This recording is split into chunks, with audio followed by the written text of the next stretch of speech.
ونستعينه ونستغفره ونؤمن به ونتوكل عليه ونعوذ بالله من شرور أنفسنا ومن سيئات أعمالنا من يهده الله فلا هادي له ونشهد أن لا إله إلا الله وحده لا شريك له ونشهد أن محمدا عبده ورسوله أما بعد فأعوذ بالله من الشيطان الرجيم بسم الله الرحمن الرحيم إنا نحن نزلنا الذكر وإنا له لحافظون أو كما قال عليه الصلاة والسلام خيركم من تعلم القرآن وعلمه کہ محمد سے وفا تو نے تو ہم تیرے ہیں، جہاں چیز ہے کیا لوح و قلم بھی تیرے ہیں، نہ جانے دنیا میں کتنے صاحب ایمان زندہ ہیں، بسا کر اپنے دل میں رب کا وہ فرمان زندہ ہے، اور جلا کر نسخہ قرآن کو کیا مٹاؤ گے تم، ابھی دنیا میں لاکھوں کروڑوں حافظ قرآن زندہ ہے۔ محترم بزرگ اور عزیز ساتھیوں، پردہ نشی میری ماں، میری بہن اور میری بچیوں، اسٹیج کے اوپر جلوہ فروز اکابرین امت اور آج کے اس سالانہ جلسے کی سرپرستی فرما رہے حضرت مولانا عاقل صاحب مدذلکم العالی اور دیگر حضرات علماء ربانی جی، وہ تمام سامعین، آج کا ہمارا یہ سالانہ جلسہ الحمدللہ ہر سال کی طرح اس سال بھی ہمارے درمیان میں موجود ہے۔ کچھ لوگ پچھلے سال اس جلسے میں موجود تھے، وہ آج نہیں ہیں، اور جو اس سال موجود ہیں ممکن ہے کہ ہم میں سے بھی کسی ایک آدمی کی حاضری ہو، چند آدمی موجود نہ ہو۔ دعا کریں کہ اللہ رب العزت جب تک ہماری زندگیاں ہیں، اللہ رب العزت ہمیں اس مدرسے کے سالانہ جلسے میں بار بار آنے کی توفیق عطا فرمائے۔ حضرات گرامی، اللہ رب العزت کے قرآن کے اوپر آج اس مجلس کو سجایا گیا ہے۔ قرآن کی عظمت کے اوپر علاقے سے دور دراز سے علماء نظام کو بلایا گیا ہے تاکہ اس امت مسلمہ تک قرآن کے پیغامات کو پہنچایا جائے، قرآن کی عظمت کو پہنچایا جائے۔ عزیزان ملت، حضرات گرامی، قرآن کی عظمت بہت بڑی عظمت ہے، اور خدا کی قسم علماء کی موجودگی میں بتاتا چلوں کہ اگر قرآن کی عظمت کے اوپر ہم سب علماء بولنے کے اوپر آئیں اور تمام سامعین سننے کے اوپر آئیں، سناتے سناتے ہماری زندگیاں ختم ہو جائیں گی، اور تمام سامعین کی سنتے سنتے زندگیاں ختم ہو جائے گی، مگر قرآن کی عظمت کو مکمل طریقے سے بیان نہیں کیا جا سکتا ہے، کیونکہ قرآن اللہ رب العزت کی وہ پاکیزہ، وہ مقدس و مطہر کتاب ہے، خالص اللہ کا کلام ہے۔ بلکہ میں یہ کہا کرتا ہوں کہ دنیا میں آج تک جتنی کتابیں آئیں، آ رہی ہیں یا قیامت تک آئیں گی، اگر وہ ساری کی ساری کتابیں ترازو کے پڑھنے میں رکھ دیجئے اور دوسرے پڑھنے میں قرآن کا ایک ذرا سا جز، قرآن کی آیت کا ایک ذرا سا ٹکڑا رکھ دیجئے اور پھر ترازو کے اس پلڑے کو اٹھائیے، میرا یقین ہے، میرا ایمان یہ کہتا ہے کہ جب ہم ترازو کے دونوں پلڑوں کو اٹھائیں گے، مجھے یہ مکمل یقین ہے کہ ترازو کا وہ پلڑا جھکے گا جس ترازو کے پلڑے میں میرے رب ذوالجلال کا قرآن کا ایک ذرا سا جزو رکھا ہوا ہے۔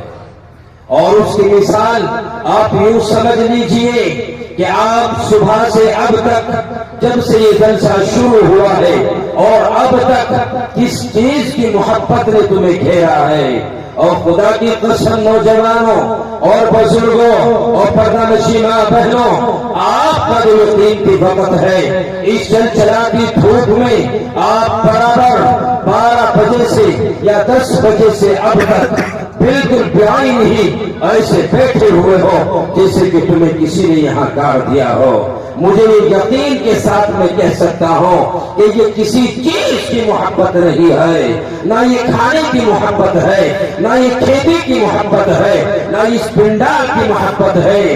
میں آپ کو اس بات کی شہادت دے دیتا ہوں کہ یہ دو چیزوں کی آپ کے اندر میں یہ محبت محسوس کر رہا ہوں۔ ایک تو یہ کہ آج آپ کے اس مدرسے کا یہ سالانہ جلسہ ہے، اس سالانہ جلسے میں چند بچوں نے تقریباً 4 بچوں نے قرآن کا حفظ مکمل کیا ہے۔ ایک تو محبت آپ کے دل میں یہ ہے، دوسری محبت آپ اپنے علاقے کے نہیں دور دراز سے آئے ہوئے علماء اعظام کو اسٹیج کے اوپر جب دیکھ رہے ہیں، آپ کی نگاہ بتا رہی ہے اور مولانا ہم قرآن کی بھی محبت کرتے ہیں اور قرآن والوں کی محبت کرتے ہیں۔ یہ آپ کی محبت کی اس سے بڑی مثال میں نہیں دے سکتا ہوں۔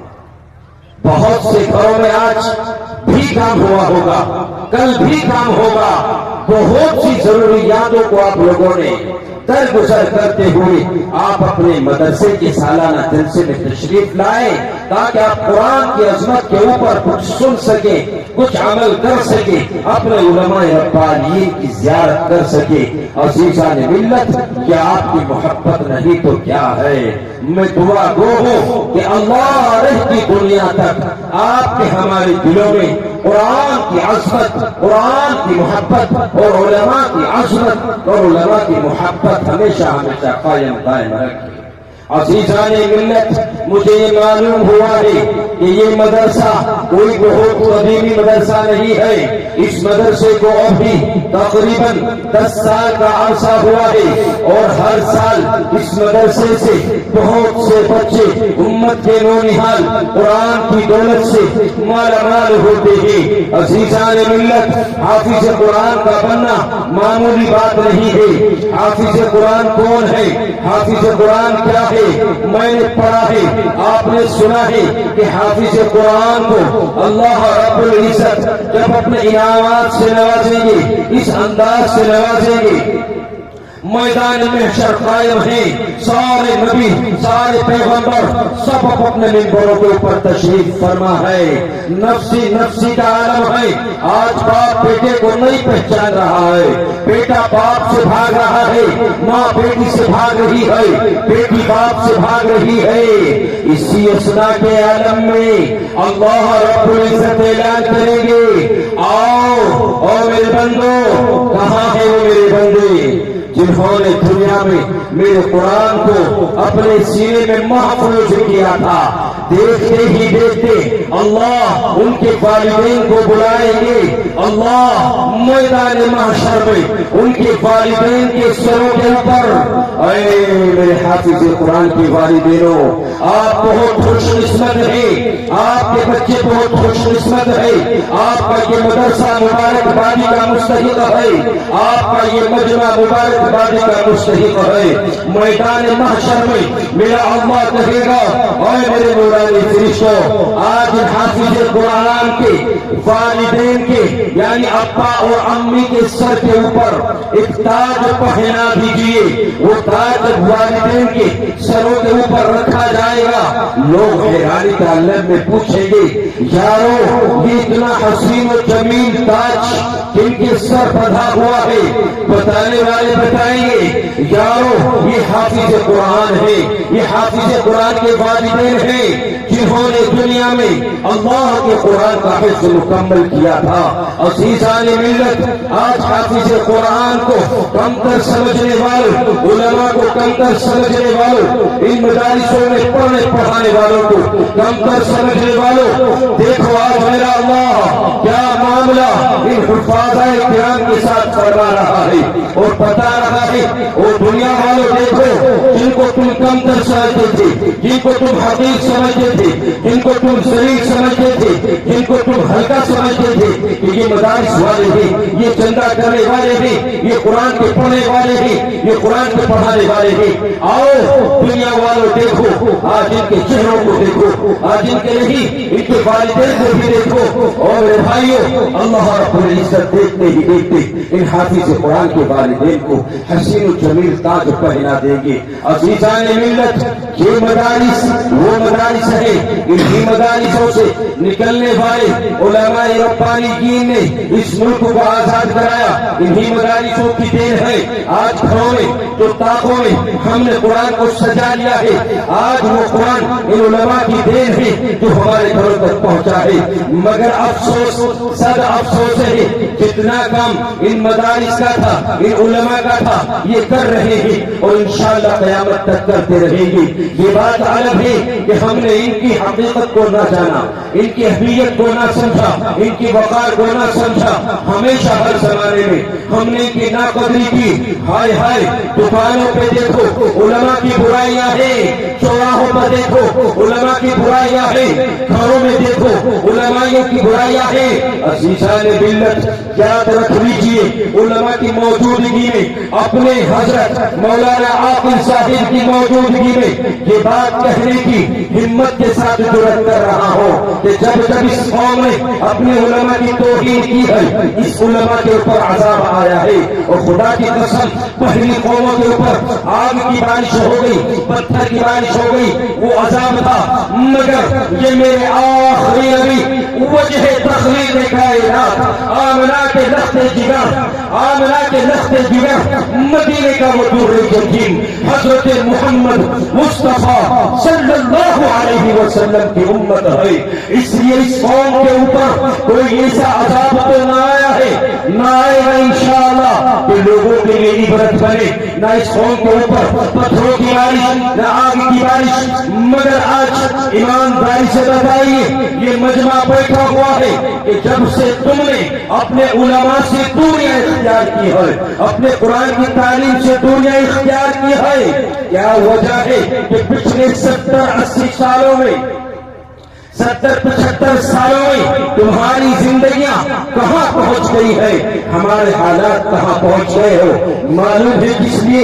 ایک زمانہ تھا، اگر ایک راستے سے ایک عالم چلا آ رہا ہے، لوگ بھاگ کر کے اس سے مصافحہ کرتے، اس کے ہاتھ کو چومتے، اس کی قدر کرتے، کوشش یہ کرتے اپنے کاندھوں پہ بٹھا کر اس علماء کو سفر کرایا جائے۔ مگر آج ایک زمانہ یہ ہے کہ جب کسی عالم کو گزرتا ہوا دیکھتے ہو ماتھے میں چل پڑ گئے ہیں۔ ہم تو حالات یہ ہیں، مساجد میں اگر ایک قرآن کا حافظ، ایک عالم دین اور ایک کوئی سفیر، ایک قرآن کا پڑھنے پڑھانے والا چندے کا اعلان کر دے، اے میرے بھائیوں، میں ٹوڑو پور کے فلاں مدرسے سے، فلاں جگہ سے مدرسے کے چندے کے لیے آیا ہوں، حالات یہ ہے اگر عوام یہ جان لے، یہ دیکھ لے کہ یہ دروازے میں بیٹھا ہوا ہے، بیچ کے دروازے میں بیٹھا ہوا ہے، ہم نے ان گناہ گاروں کو سے دیکھا ہے کہ لوگ کوشش یہ کرتے ہیں کہ بیچ کا دروازہ چھوڑ دے۔ او نوجوانوں، او بزرگوں، او میرے بھائیوں، یاد رکھو جب تک اس دنیا میں یہ علماء موجود ہیں، یہ قرآن کے پڑھنے والے موجود ہیں، یہ قرآن کے پڑھانے والے موجود ہیں، اللہ صحیح وقت کے اوپر کھلا بھی رہا ہے، پہنا بھی رہا ہے، سلا بھی رہا ہے، اٹھا بھی رہا ہے، صحیح وقت کے اوپر چاند بھی نکل رہا ہے، صحیح وقت کے اوپر سورج سورج سے نکل رہا ہے. یاد رکھو علماء کی موجودگی میں ایک بہت بڑی بات ذمہ داری کے ساتھ کہہ کے گزر رہا ہو. جس دن یہ علماء اس دنیا سے رخصت ہو گئے، یہ مدارس بند ہو گئے، آج دیکھتے ہیں وقت کے فرعون ان مدارسوں کو کس طرف لے جانا چاہتے ہیں. ہاں اس کے اوپر ہلکی سی روشنی ڈالتا ہوا چلنا چاہتا ہوں. آپ اشاروں میں سمجھ آئیے، آج وقت کے فرعون ان علماء کو قید خانوں میں، ان علماء کو گھروں میں، ان علماء کو راستوں میں، ان علماء کو مدارسوں میں نہ جانے کن کن چیزوں سے تکلیف دے رہے ہیں. عزیزان ملت، آج موقع ہے، آج وقت ہے، ان علماء کی پگڑیوں کو سنبھالو، ان کی قدر کرو، ان کے دامن کو پکڑو، ان کی جوتیوں کو سیدھا کرو. نہیں تو یاد رکھو او خدا کی قسم، جس دن علماء کا سایہ سر سے اٹھ گیا، علماء سے دور ہو گئے، پھر اس امت کے اوپر عذاب آنے سے کوئی طاقت نہیں روک سکتی ہے. اس لیے عزیزان ملت، قرآن کی اہمیت کو سمجھو، قرآن کی عظمت کو سمجھو. قرآن اللہ کی وہ کتاب ہے کہ جس کے اندر اللہ نے ماں کی گود سے لے کر بابا کی گود تک ساری کی ساری چیزیں کھول کھول کر کے بیان کر دی ہے. بس ہم تو ضرورت اس بات کی ہے کہ ہمیں ان بچوں کو، ہم یہ ہرگز نہیں کہتے ہیں کہ اپنے بچوں کو تم وکیل نہ بناؤ، انجینئر نہ بناؤ، ڈاکٹر نہ بناؤ. میری دلی تمنا ہے، حضرت مولانا عاقل کی بھی تمنا ہے کہ میری قوم کا ہر بچہ ڈاکٹر بنے، انجینئر بنے، وکیل بنے. مگر کبھی آؤ ہمارے پاس، آؤ مولانا کے پاس جاؤ، اپنے مدرسے کے محترم بھائی جابر کے پاس جاؤ، پوچھو مولانا تمہارے اندر اس قوم کی کوہن کیا ہے. ہر مدارس والے، ہر مدارس کے ذمہ دار یہ تمنا کرتے ہیں کہ ان کے بچے، ان کے یہاں پڑھنے والے بچے ہر طرح کی ڈگریاں ان کے پاس موجود ہو. مگر اس سے پہلے ان کی جو بنیادی تعلیم ہے، ان کی جو بنیاد ہے وہ مضبوط ہو جائے. اور جانتے ہو وہ بنیاد کیسے مضبوط ہوگی؟ وہ بنیاد تب مضبوط ہوگی تب قاری جابر کے مدرسے میں آپ اپنے بچوں کو بھیجو گے. جب وہ قرآن کو سیکھے گا، پھر قرآن کو سکھائے گا، اس کی تعلیم مضبوط ہوگی، اس کی بنیاد مضبوط ہوگی. اور پھر جب وہ مضبوط ہو جائے گی، اس کے اوپر آپ کتنی بڑی چٹان بنا لیجیے، کتنی بڑی عمارت بنا لیجیے، اللہ کی قسم وہ عمارت نہیں ٹوٹے گی. اور آج حالات یہ ہے کہ آج مسلمانوں کی بچیاں اور بچے، جب ہم شروع ہی میں انگلش میڈیم اسکول میں جاتے ہیں، میں نے شروع میں کہا میں کسی انگلش میڈیم کی مخالفت نہیں کروں گا، کسی کالج کی مخالفت نہیں کروں گا، کسی اسکول کی مخالفت نہیں کروں گا، مگر مخالفت اگر کروں گا اس قوم پہ ان والدین کی کروں گا، اس قوم کو ان بچوں کی کروں گا کہ جب وہ اپنے آنکھیں کھولتے ہیں، ناشتہ تیار ہوتا ہے، اسکول کالج میں بھیج دیا جاتا ہے، وہاں ان کی بنیادوں کو کھوکھلا کر دیا جاتا ہے. اب یہ بچے بالغ ہیں مگر پیشاب کھڑے ہو کے کر رہے ہیں، یہ بچے بالغ ہیں کھانا کھڑے ہو کے کھا رہے ہیں. جانوروں کے جیسا طریقہ ان بچوں کی زندگیوں میں لا دیا گیا ہے. اب ان بچوں کو نہ استاد کا شعور ہے، نہ مدارس کا شعور ہے، نہ علماء سے توجہ ہے، نہ قرآن سے محبت ہے، نہ قرآن والوں سے محبت ہے. اور ایک واقعہ اپنے مطالعے کی بنیاد کے اوپر بتاتا چلوں. امام راضی رحمت اللہ علیہ اپنی کتاب میں واقعہ نقل کرتے ہیں.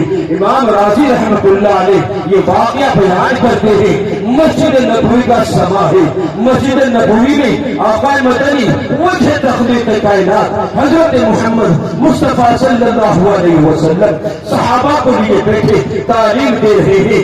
اتنے میں ملک الموت آ گیا. ملک الموت جانتے ہو حضرت اسرائیل ہے، حضرت اسرائیل کا کام جانتے ہو، حضرت اسرائیل کا جانتے کہ نہیں جانتے ہو؟ حضرت اسرائیل موت کا ایک فرشتے کا نام ہے. اس کا کام یہ ہے کہ وہ ساری دنیا کے لوگوں کی ساری جاندار چیزوں کی جس کے بارے میں قرآن نے خبر دی، کل نفس ذائقۃ الموت، میرے رب نے فرمایا ہر جاندار شے کو، ہر جاندار چیز کو موت کا مزہ چکھنا ہے. اب وہ عرب کا ہو، عجم کا ہو، گورا ہو، کالا ہو، امیر ہو، غریب ہو، فقیر ہو، بڑا ہو، بوڑھا ہو، بچہ ہو، عورت ہو، کوئی بھی ہو، ہر جاندار چیز کو موت کا مزہ چکھنا ہے۔ اتنے میں ملک الموت تشریف لائے اور آہستہ سے آقا مدنی صلی اللہ علیہ وسلم کے کان میں کچھ کہا اور چلتے بڑھے۔ آقا مدنی صلی اللہ علیہ وسلم نے ایک صحابی کو بلایا، اے میرے صحابی میرے پاس آ، جانتے ہو یہ کون ہے؟ یہ کون آئے تھے؟ میرے صحابی نے فرمایا یا نبی اللہ میں نہیں جانتا۔ بتانے کا مقصد یہ ہے کہ قرآن کی عظمت کو مختصر وقت میں بیان نہیں کیا جا سکتا ہے۔ قرآن اللہ کی وہ کتاب ہے۔ صحابی رسول نے کہا یا نبی اللہ میں نہیں جانتا تو نہیں۔ میرے نبی نے بلایا، اے میرے صحابی میرے قریب ہو جا۔ جب وہ صحابی اور قریب ہوئے کہا، میرے نبی نے فرمایا اے میرے صحابی یہ موت کا فرشتہ تھا، یہ حضرت اسرائیل تھے، یہ ملک الموت ہے، ان کا کام لوگوں کی روح کو قبض کرنا ہے۔ تھوڑی دیر کے بعد، چند گھڑیوں کے بعد یہ فرشتہ آئے گا اور تیری روح کو قبض کر کے لے جائے گا۔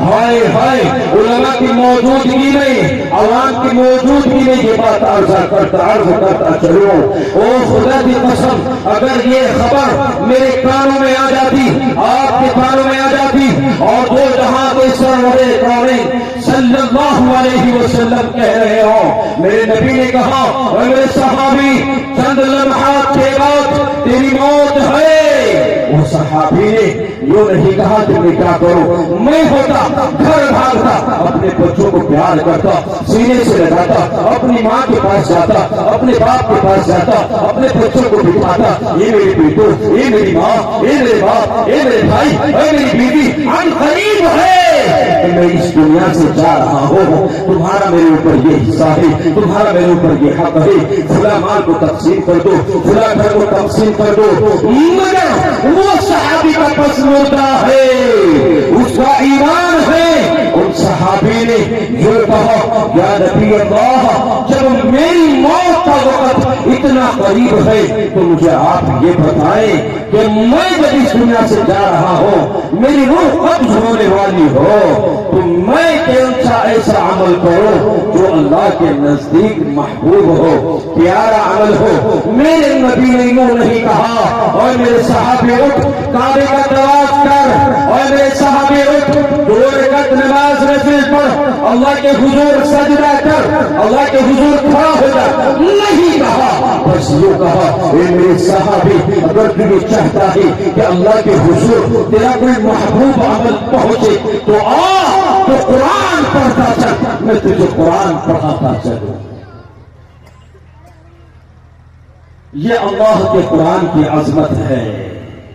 عزیزان ملت، اس لیے قرآن کو سمجھو، قرآن کو پڑھنے پڑھانے والوں کو سمجھو، ان کی اہمیت کو سمجھو۔ آج زمانہ بہت الگ طریقے سے چل رہا ہے، آج آپ کے خلاف ہوائیں ہیں، فضائیں آپ کے خلاف ہیں، ماحول آپ کے خلاف ہے۔ اگر آپ نے علماء کی دستاروں کو اچھالا، آپ نے علماء کی ناقدری کی تو پھر یہ تو بتاؤ کہ تمہاری مائیں، تمہاری بہنیں جو گھروں میں بیٹھ کر کے صبح و شام قرآن کی تلاوت کر رہی ہے، خدا کی قسم سچ بتاؤ ان کو قرآن پڑھنے والے، ان کو قرآن پڑھانے والے کہاں سے ملیں گے؟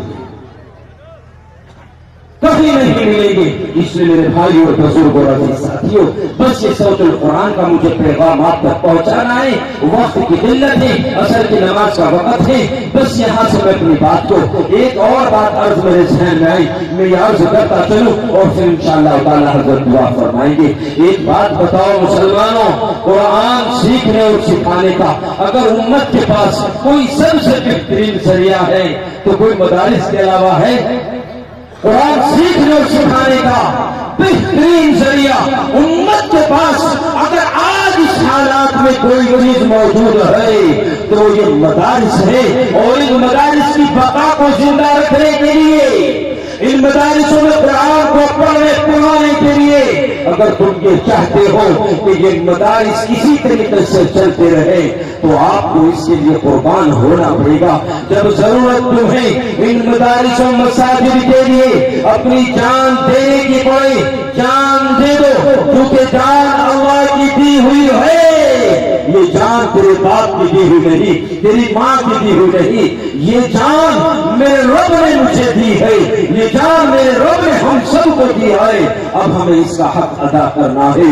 ضرورت مال کی پڑے مال ادا کرو۔ یاد رکھو ان مدارسوں کے پاس کوئی فیکٹری نہیں ہے، ہاں فیکٹری ہے، اور ایک ایسی فیکٹری ہے کہ ہم اس کی طرف نہیں سوچتے ہیں، اس کی طرف ہمارا تصور نہیں جاتا، خیال نہیں جاتا۔ پوچھنے والا پوچھ سکتا ہے مولانا بتاؤ تو صحیح آپ کے مدرسے کے پاس سعود القرآن کے پاس کون سی فیکٹری ہے؟ اور میں بتاتا ہوں ان کے پاس وہ فیکٹری ہے، وہ فیکٹری ہے، وہ فیکٹری ہے کہ اس فیکٹری میں کام کرنے والا یا تو اللہ والا ہوتا ہے یا رسول اللہ والا ہوتا ہے۔